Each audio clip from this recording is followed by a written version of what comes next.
नमस्कार, मी लोकव्याख्यानकार विशाल गरड येत आहे महाराष्ट्रातील नामांकित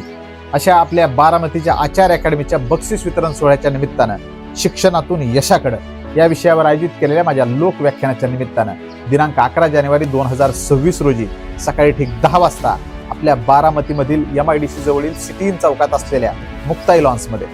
तरी 10वी मधून 11वी जात असणाऱ्या आणि डॉक्टर इंजिनियर होण्याचे स्वप्न पाहणाऱ्या सर्व विद्यार्थी आणि पालकांनी या माझ्या लोकव्याख्यानासाठी मोठ्या संख्येने उपस्थित राहावं ही विनंती. धन्यवाद.